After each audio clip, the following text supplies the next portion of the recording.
कम dear rockers, कैसे हो आप सभी। तो आज हम लेकर आ चुके हैं एक हॉरर मूवी, हॉरर नहीं हॉरर कॉमेडी। तो कहानी की शुरुआत कुमार नाम के बंदे से होती है जिसकी दादी बड़ी बीमार है और हालत देखकर ऐसे लग रहा है कि दादी तो चल बसी। सभी तो ये तक कहने लग जाते हैं कि दादी माँ आप हमें छोड़कर क्यों चली गई, आपके बगैर हम कैसे रहेंगे। आप तो डेली एक्सरसाइज क्या करती थी ताकि आप 150 साल तक जी सके, आप तो 100 साल में भगवान को प्यारी हो गई। लेकिन दोस्तों जैसे 9 बजने की घंटी बजती है, दादी जो लग रहा था मर चुकी है वो तुरंत टीवी देखने में लग जाती है जहाँ जन्म जन्म का बंधन सीरियल लगा होता है। और दादी को ये सीरियल इतना पसंद है ना कि लगता है भगवान से समय मांगकर दोबारा सीरियल देखने के लिए धरती पर आ गई। उस सीरियल में राजा और सीता नाम के कपल की कहानी दिखाई जाती है। तो मैं सर आपको सीरियल का इंट्रो दे देता हूँ क्योंकि सारे फसाद की जड़ ये सीरियल ही होने वाला है। तो सीरियल की कहानी के हिसाब से सीता की शादी राजा से हुई। सीता जॉब वाली लड़की है तो उसे घर के काम उतने अच्छे से नहीं आते, इसीलिए राजा उसको हमेशा नीचा दिखाने की कोशिश करता रहता कि पैसे कमाकर घर की रानी बनना चाहती हो क्या, मुझे मेरी औकात दिखाना चाहती हो कि मैं तुम्हारे सामने कुछ नहीं हूँ। लेकिन सीता बेचारी सब कुछ सहती रहती। उसने अपनी अच्छाइयों से राजा के दिल में जगह तो बना ली थी, लेकिन ये करते करते काफी समय हो गया था और घर वालों ने सीता को घर से भी निकाल दिया। सीता के जाने के बाद राजा को एहसास हुआ कि वो कितना गलत समझता था सीता को। तो अब वो जगह जगह सीता को ढूंढने में लगा हुआ है ताकि वो सीता को दोबारा से अपनी जिंदगी में ला सके। बड़ी मानुस कहानी है दोस्तों, आगे देखना काफी मजा आएगा। अब अगले सीन में हम श्रीनिवास नाम के बंदे को देखते हैं जो एक लोकल केबल चैनल चलाता है। साथ ही इस गांव में जितने भी लोग हैं उनको केबल सर्विस भी प्रोवाइड करता है। सभी गांव वाले अपने रिचार्ज वगैरह सब श्रीनिवास से आकर ही करवाते हैं। श्रीनिवास डेली अपने केबल चैनल पर लोगों को मूवी दिखाता तो कभी गेम खिलाता ताकि उसका चैनल और ज्यादा फेमस हो सके। अब लड़का अपने पैर पे खड़ा हो जाए तो घर वाले उसकी शादी की तैयारियों में जुट जाते हैं। दोस्तों एक लड़की से श्रीनिवास के रिश्ते की बात तो चल रही थी, तो उसी लड़की को देखने श्रीनिवास अपने माता पिता के साथ जाता है जहाँ घर पर वो लड़की मौजूद नहीं होती, वो काम पर गई होती कहीं। तब काम से हाफ डे लेकर वो लड़की घर आ जाती है। ये देखकर श्रीनिवास की माँ को अच्छा नहीं लगता कि देखो तो यहाँ रिश्ते की बात चल रही है और इससे ज्यादा ये काम को अहमियत देती है। बताओ सीधे काम से घर पे आ गए, कुछ तैयार भी नहीं हुई। लेकिन श्रीनिवास को लड़की पसंद आ जाती है। वो दोनों आपस में बात करने के लिए अकेले छत पर चले जाते हैं जहाँ लड़की अपना नाम श्रीवल्ली बताती है। अब श्रीनिवास थोड़ा सा शर्मा भी रहा होता है और घबरा भी रहा होता है ये बताने से कि उसके ऊपर 7 लाख का लोन है जो चैनल चालू करने के लिए उसने लिया था। थोड़ा टाइम लगेगा लेकिन लोन क्लियर हो जाएगा। तो श्रीनिवास कोई भी बात ना छुपाते हुए श्रीवल्ली को बता देता है कि मेरे ऊपर इतना लोन है जो मैंने तुम्हें बता दिया क्योंकि मैं कोई भी बात तुमसे छुपाना नहीं चाहता। श्रीवल्ली कहती है कोई बात नहीं, हम दोनों मिलकर लोन क्लियर कर लेंगे। बस दोस्तों फिर क्या था, इसी बात से श्रीनिवास पूरी तरह से पिघल जाता है कि ऐसी लड़की कहाँ मिलेगी जो पति का लोन क्लियर कराने में उसकी मदद करेगी। और जब श्रीनिवास ज्यादा ही खुश होता है ना, तब उसके 2 दोस्त जिनके नाम करीम और रमेश है वो उससे कहते हैं कि बड़े मन में लड्डू फूट रहे हैं, जरा ये तो बता कि जब तेरी शादी हो जाएगी और तुझे अपनी पत्नी से खाना मांगना होगा तो कैसे मांगेगा। तो श्रीनिवास कहता है मैं कहूंगा कि सुनिए मेरे काम पे जाने का समय हो गया है, आप खाना लगा देती हो तो अच्छा होगा। तो उसके दोनों दोस्त हंसते हुए कहते हैं कि अबे फिर तो हो गया तेरा काम, पत्नी का गुलाम बनकर रह जाएगा, अल्फा मेल बन अल्फा, जैसे कि हम दोनों हैं। करीम कहता है कि मैं जब कॉफी लाने कहता हूँ ना तो मेरी पत्नी कॉफी के साथ साथ नाश्ता भी तुरंत लेकर आ जाती है। तो रमेश भी कहता है कि अबे मैं तो सिर्फ उंगली उठाता हूँ कि डर के मारे मेरी पत्नी तुरंत मेरे हाथों में कॉफी का कप रख देती है, इसको बोलते हैं अल्फा मेल, ऐसा बन। अब बेचारा भोला भाला श्रीनिवास उनकी हाँ में हाँ मिला तो देता है लेकिन ये करने की उसकी हिम्मत नहीं होती। जिसके बाद श्रीनिवास और श्रीवल्ली की शादी हो जाती है। श्रीनिवास की माँ तो इस शादी से बिल्कुल भी खुश नहीं होती क्योंकि उसको ऐसी बहू चाहिए थी जो घर के कामों में हाथ बटाए, लेकिन ये तो सुबह सुबह नाश्ता करके अपने काम पे निकल जाएगी तो मेरे बच्चे का और इस घर का ख्याल कौन रखेगा, ये होती है श्रीनिवास की माँ की टेंशन। इसीलिए उनको ये जॉब वाली लड़की पसंद नहीं होती, लेकिन श्रीनिवास की खुशी के लिए उन्होंने इस रिश्ते के लिए हामी भर दी थी। अब रात की बात है दोस्तों, श्रीनिवास की फर्स्ट नाइट होती है जिसके लिए वो बहुत ज्यादा, वो क्या यार हर कोई एक्साइटेड होता है। रमेश और करीम की बातें उसको याद आ रही थी कि अल्फा मेल बनना है भाई, पर श्रीवल्ली के आते ही श्रीनिवास की सारी अल्फागिरी निकल जाती है। वो शर्माते हुए कहता है कि तुमने खाना खाया, नीचे सब क्या कह रहे थे मेरे बारे में। तो श्रीवल्ली कहती है उन्होंने कहा कि आप बड़े सीधे हैं, आपको कुछ भी नहीं पता, इसलिए मुझे सारी चीजें हैंडल करनी होंगी। श्रीनिवास कहता है नहीं ऐसी कोई बात नहीं है,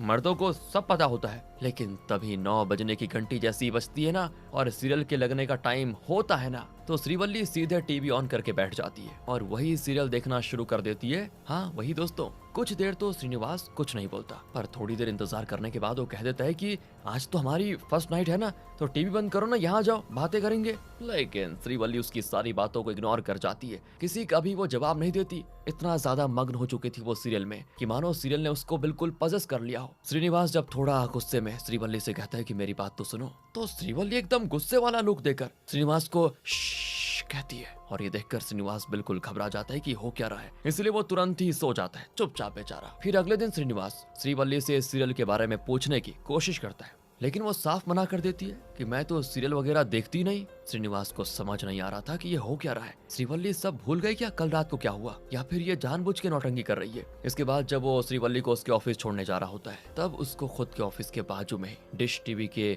बोर्ड्स लगे मिलते हैं कि डिश लगवाओ, केबल टीवी से छुटकारा पाओ, एक रिचार्ज में हजारों चैनल देखने को मिलेंगे। ये देखकर श्रीनिवास उस बोर्ड वाले की दुकान पे जाता है जहाँ कुमार बैठा होता है, वही कुमार जिसको हमने मूवी की शुरुआत में देखा था।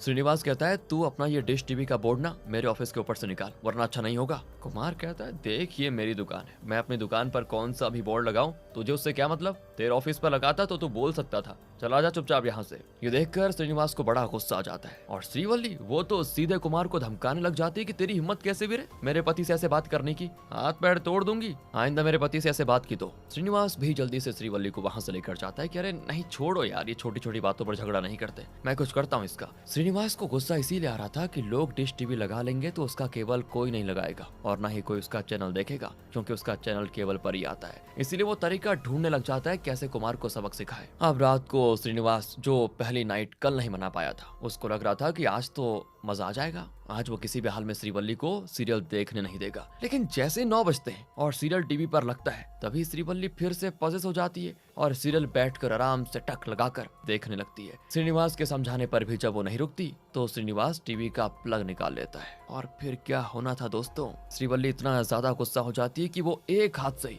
इतना भारी पलंग धक्का मारकर साइड कर देती है और श्रीनिवास से कहती है, टीवी बंद किया तो तेरी खैर नहीं। श्रीनिवास की हवा निकल जाती है। वो डरे सहमे श्रीवल्ली से कहता है, मुझसे गलती हो गई, मैं अब कभी टीवी बंद नहीं करूंगा, तुम जितना चाहो देख लो। और दोस्तों ये पोजेशन सिर्फ आधे घंटे के लिए होता था, मतलब जब तक टीवी पर वो सीरियल चलता, और जब सीरियल खत्म हो जाता तो श्रीवल्ली भी पोजेशन से बाहर आ जाती और बाहर आने के बाद वो सब कुछ भूल जाती कि अभी क्या हुआ था। अगले दिन दोस्तों श्रीनिवास अपने दोस्त से मिलकर उसको भी ये बातें बताना शुरू करता है कि आखिर उसके साथ क्या क्या हो रहा है। लेकिन श्रीनिवास उन्हें क्या अपनी दुख भरी कहानी सुनाता यार। उससे पहले करीम कहने लग जाता है कि यार डेली रात के 9 बजे एक सीरियल आता है और मेरी पत्नी जैसे उसको देखती है ना, अपने होश खो बैठती है, अजीब अजीब हरकतें करने लग जाती है। अगर उसको नाटक देखने से रोको तो मारती भी है। मैं डेली दुकान बंद करके 10 बजे तक घर आ जाता हूँ और आज पहली बार मैं 8 बजे आया तो ये चीज देखकर मुझे मेरी आंखों पर यकीन नहीं हुआ। ये सुनकर रमेश कहता है कि बड़ा अल्फा मेल बन रहा था, पत्नी से मार खाकर आ गया। बताओ मेरी पत्नी ऐसा कभी नहीं करेगी। जिस पर वो दोनों रमेश से कहते हैं कि तू तो नाइट शिफ्ट करता है ना, तो तुझे कैसे पता होगा।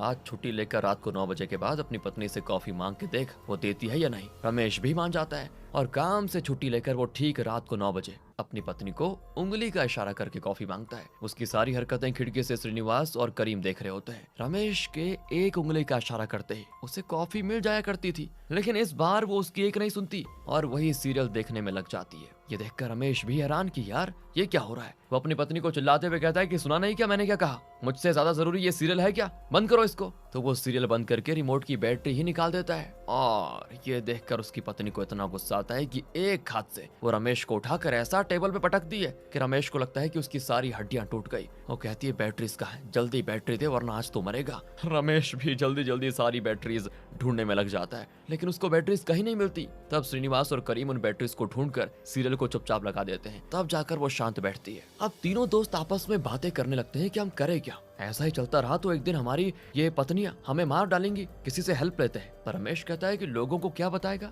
पत्नी से मार खाया, अरे मजाक उड़ाएंगे हमारा सभी, हमें कुछ और सोचना पड़ेगा। पर तब तक हमें रोज 9 बजे अपनी पत्नियों से दूर रहना पड़ेगा। इसीलिए तीनों डेली रात को 9 बजे घर से बाहर निकल जाते हैं ताकि उनकी पत्नियां उनकी धुलाई ना कर सके। बाहर आकर पता चलता है कि सिर्फ तीनों के साथ ही नहीं बल्कि पूरे गाँव वालों के साथ ऐसा हो रहा है। सभी मर्द 9 बजते ही घर से बाहर आ जाते हैं। ये मामला बड़ा सीरियस हो चुका था दोस्तों। श्रीनिवास तो अक्सर इस चीज को लेकर परेशान रहा करता कि कहीं किसी दिन श्रीवल्ली खुद को ही सीरियल के चक्कर में चोट ना पहुंचा दे। वो श्रीवल्ली को इसके बारे में कुछ नहीं बताता, वरना हो सकता है कि वो घबरा जाए कि उसके ऊपर कोई भूत का साया हो गया है जो उसको नाटक देखने के लिए पजेस कर लेता है। अब अगले सीन में तीनों दोस्तों को माया नाम की महिला के बारे में पता चलता है जो भूतों को भगाने का काम करती है। वो तीनों माया के पास आकर अपनी समस्या बताते। इससे पहले माया ही कह देती है, मुझे पता है तुम तीनों यहाँ किसके लिए आए हो, 9 बजे ही आता है ना वो भूत। तो तीनों कहते हैं कि आप तो अंतर्यामी हो, आपको सब पता है क्या, अब उपाय भी बता दीजिए कि कैसे भूत की फील्डिंग सेट करनी है। तो माया कहती है, ये करना आसान नहीं होगा, तुम्हें भूत का डट कर सामना करना होगा, कठोर दिल करना होगा डर के आगे जीत है। वो कुछ मंत्र अपने साथी को पढ़ने के लिए कहती है, जिसकी फीस तीनों को भरनी होगी। वो फीस होती है 10,000 रुपए। तो तीनों कहते हैं कि अरे लाइए ना, हम पढ़ देंगे ये मंत्र। 10,000 कहाँ के? तो माया कहती है कि पूरी रात एक टांग उठाकर 10 लाख बार ये मंत्र पढ़ना है, पढ़ोगे? और तब तीनों की हवा निकल जाती है। वो मंत्र वापस करते हुए कहते हैं 100-200 ज्यादा लेकर किसी और से पढ़वा लो, हम नहीं पढ़ पाएंगे। फिर माया तीनों को एक शीशी देती है जिसमें किसी तरह का कोई लिक्विड होता है। वो कहती है कि इस लिक्विड में अपनी पत्नी के बाल काट कर डाल देना, पता चल जाएगा कौन सा भूत है जिसने उसको पजेस कर लिया। इसीलिए तीनों वो शीशी लेकर घर आ जाते हैं और बड़ी सावधानी से बाल काटने की कोशिश करते हैं, जिसमें वो कामयाब भी हो जाते हैं। और जैसे लिक्विड में बाल जाता है, तीनों को अपनी पत्नी की जगह खुद की दादियां दिखाई देने लगती है। इसका मतलब दोस्तों, तीनों की पत्नी के ऊपर इन तीनों की दादियों का साया है। तीनों की दादी मर चुकी है और वो तीनों ही मरने से पहले ये नाटक बड़ा अच्छे से देखा करती थी। मरने के बाद भी ये तड़प उनकी खत्म नहीं हुई, तो उन्होंने अपने ही पोते की पत्नी को पजेस कर लिया ताकि उनके जरिए सीरियल को देखा जा सके। दादियों ने तो धूम मचा के रखी हुई है यार यहाँ पे। अब तीनों चाय की टपरी पर बैठकर सोच रहे होते हैं कि करना क्या है। तभी वहाँ से एक तावीज बेचने वाला गुजरता है, जिसके पीछे बहुत सारे लोग पड़े होते हैं। उन तीनों के पूछने पर वो बताता है कि ये पत्नी से रक्षा करवाने वाली तावीज है। एक तावीज अपने पत्नी पर बांधो और दूसरा रिमोट पर, फिर तो भूत ऐसे रफू चक्कर होगा कि दोबारा कभी तुम्हारे घर में कदम नहीं रखेगा। ये चीज तीनों को बड़ी कमाल की लगती है, लेकिन एक ताबीज की कीमत होती है 3,999 मात्र। वो तीनों कहते हैं यार डिस्काउंट लगाकर 9,999 में तीनों को दे दे, पर वो 1 रुपया भी कम करने को तैयार नहीं होता। तभी टीवी पर उसी सीरियल का प्रमोशनल एड आता है कि इस फ्राइडे को सीरियल का क्लाइमैक्स एपिसोड होगा। फाइनली राजा और सीता एक दूसरे से मिल जाएंगे। ये सुनकर तो सारे मर्द समाज में खुशी की लहर दौड़ जाती है कि फ्राइडे को सीरियल खत्म हो जाएगा, उसके बाद तो सब सही हो जाएगा, तो हमें ताबीज की जरूरत ही नहीं है। और ये सुनते ताबीज वाला कहता है कि भाई साहब एक काम करो, 500 में तीनों ले लो। पर वो तीनों कहते हैं कि बेटा अब नहीं चाहिए हमको, निकल यहाँ से। तो वो बंदा ये देखिए दोस्तों, 10 रुपए में तीनों को ताबीज देने को तैयार हो जाता है। फिर भी वो लोग नहीं लेते। कहा 3,999, वहां से सीधे 10 रुपए में आ गया। ये तो टॉप क्लास का बिजनेसमैन निकला यार। अब जैसे ही आता है फ्राइडे, सभी खुशी से सीरियल देखने में बैठ जाते हैं कि आज तो लास्ट एपिसोड है, मजा आ जाएगा। एपिसोड में इतने दिनों के बाद राजा और सीता दोनों आपस में मिल जाते हैं, पर तभी बारिश की वजह से पेड़ से एक डंडी टूटकर, मतलब उसकी लकड़ी टूटकर राजा पर गिर जाती है, जिससे वो अपनी सारी याददाश्त भुला देता है। अब तो वो सीता को पहचान भी नहीं पा रहा था। डॉक्टर्स बताते हैं कि राजा पिछले कुछ समय की याददाश्त भूल चुका है, इसलिए उसको ये नहीं याद कि सीता ने कैसे उसका दिल जीता था। जहाँ पहले वो सीता से नफरत करता था, वो दोबारा से नफरत करने लग जाता है। जिसके बाद बताया जाता है कि सीरियल की टीआरपी बढ़ने की वजह से उनके एपिसोड्स बढ़ा दिए गए हैं। अब उसके 1000 एपिसोड्स आ जाएंगे। हो गया काम यार, कहाँ आज लास्ट एपिसोड था और अब खत्म हो गया सब। 1000 एपिसोड्स और बढ़ गए। ये जानकर मर्द समाज में फिर से डर का माहौल पैदा हो जाता है। साथ ही सारी पत्नियां जिन पर दादियों के भूतों का कब्जा है, वो भी भड़क जाती है कि पिछले 20 साल से एक ही चीज घसीट रहा है, कहानी आगे क्यों नहीं बढ़ाता ये सीरियल वाला। इस वजह से वो लोग टीवी फोड़ना शुरू कर देते हैं, लेकिन अब भी उनके मन में सीरियल का नशा नहीं उतरा था। बिल्कुल सच है दोस्तों, ये इंडियन टीवी सीरियल इतनी छोटी सी चीज को इतना घसीट देते हैं ना कि सालों तक चलता रहता है। अब गाँव के सारे मर्द दोबारा माया के पास आते हैं और उससे कोई उपाय मांगते हैं। तो माया कहती है इसका उपाय मेरे पास नहीं है, पर श्रीनिवास, करीम और रमेश के पास जरूर है। ये तीनों अगर चाहें तो उन आत्माओं से गांव वालों को मुक्ति दिला सकते हैं। क्या करना होगा, कैसे करना होगा, ये मैं नहीं जानती। ये सुनकर सभी परेशान हो जाते हैं, लेकिन उन तीनों को थोड़ा कॉन्फिडेंस आ जाता है कि नहीं, अगर हम कोशिश करें तो जरूर कामयाबी मिलेगी, लेकिन कब मिलेगी पता नहीं। डेली श्रीनिवास को परेशान देखकर श्रीवल्ली खुद घर के काम में लग जाती है। उसे लग रहा होता है कि मैं घर का काम नहीं करती हूँ,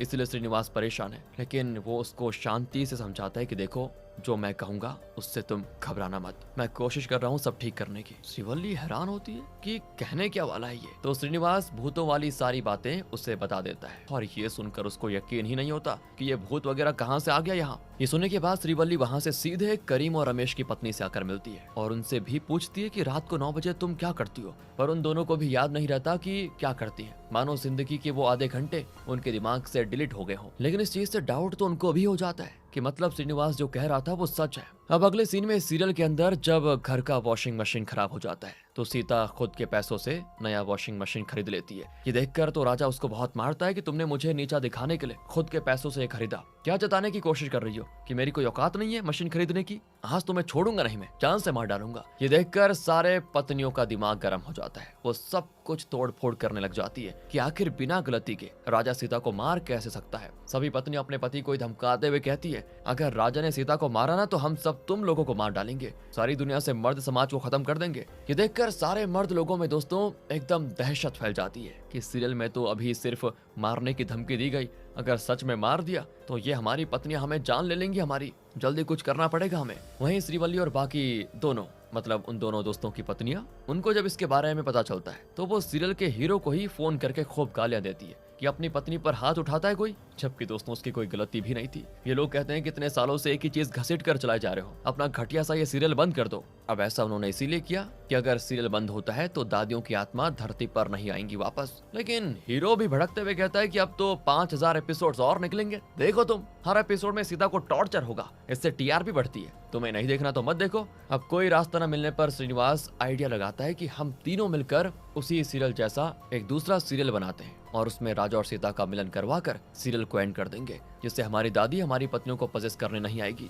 बाकी दोनों कहते हैं ये हो जाएगा क्या, उनको शक नहीं होगा? तो श्रीनिवास कहता है कि अबे आत्माओं को कहाँ इतनी अकल होगी, मान जाएंगे वो लोग। इसके बाद ये तीनों मूवी बनाने वाले कुछ बंदों को हायर करते हैं और उनको वही सीरियल दिखाकर कहते हैं ऐसा ही बनाना है सेम टू सेम, बस कहानी थोड़ी जल्दी चेंज करनी है और बिल्कुल रियल लगना चाहिए ताकि देखने वाले को पता ना चले कि असली है या नकली। अब दोस्तों सेम कास्ट तो हो नहीं सकती, तो उन्हीं की मिलती जुलती शक्ल वालों को ढूंढकर मुश्किल से एक एपिसोड तैयार किया जाता है, जिसे श्रीनिवास अपने केबल चैनल पे चलाता है और 9 बजते ही इनके पास उसका केबल कनेक्शन तो था, सभी के घर पर श्रीनिवास का बनाया हुआ सीरियल चालू हो जाता है। म्यूजिक इंट्रो वगैरह सब सेम होता है और किस्मत से उनका ये आइडिया काम भी कर जाता है और दादी की आत्माएं फर्क नहीं पहचान पाती। ये देखकर तो सभी की खुशी का ठिकाना नहीं होता। सारे गांव वाले जो अपने घरों में डिश लगाए थे वो सभी श्रीनिवास का केबल लगवा लेते हैं ताकि उनके भी घर में यही सीरियल चले तो उनकी पत्नियां भी ठीक हो जाएंगी। अब आइडिया तो काम कर गया था, लेकिन डायरेक्ट सीरियल एंड कर देंगे तो आत्माओं को शक हो जाएगा, कोई कनेक्शन बताकर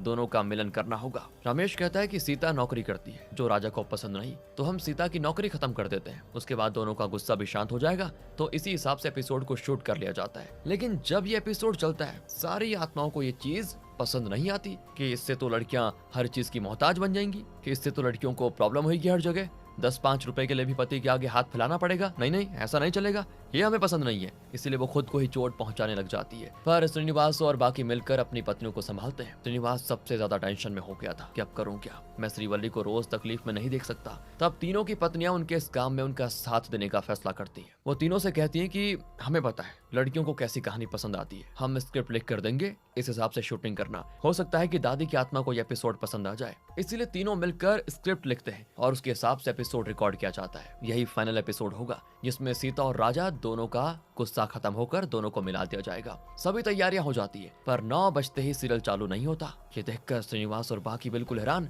कि ये क्या हो गया, सीरियल चालू क्यों नहीं हुआ। सभी पत्नियां पजेस होकर बिल्कुल पागल हो चुकी थी कि सीरियल कहाँ है हमारा। तब श्रीनिवास भागकर ऑफिस आता है और यहाँ आकर उसको पता चलता है कि कुमार है ना जो वो डिश वाला, उसने श्रीनिवास के ऑफिस में तोड़ फोड़ कर दी थी, सारे डिवाइसेस खराब कर दिए, जिससे श्रीनिवास का बनाया हुआ सीरियल नहीं देखा जा सकता। किसी को कुछ समझ नहीं आ रहा था कि क्या करें, इसलिए श्रीनिवास सभी गांव वालों से कहकर सारी टीवी मंगवाता है और डीजे वगैरह सेट करके डीवीडी की मदद से वो खुद का बनाया हुआ एपिसोड प्ले कर देता है। आवाज सुनते ही पूरे गांव की पत्नियां वहां आकर सीरियल देखने लग जाती है, जहां सीरियल में राजा खुद की गलतियों को मानते हुए सीता को नौकरी करने की परमिशन भी दे देता है और अपने किए हुए के लिए उससे माफी भी मांगता है कि तुमने आज तक मुझ पे बहुत सारे एहसान किए जिसे मैं चुका नहीं सका और उल्टा मैंने तुम्हें खरी खोटी सुनाई, इसलिए मुझे माफ कर दो। सीता भी उसे माफ कर देती है और इस तरह से दोनों मिलने के बाद ये सीरियल हो जाता है खत्म। सीरियल खत्म होने के बाद ही सभी दादियों की आत्मा को शांति मिल जाती है क्योंकि उनके मन मुताबिक सीरियल खत्म हो गया है। इस चीज से पूरे गांव में खुशी की लहर दौड़ जाती है, सभी की खुशी का ठिकाना नहीं होता।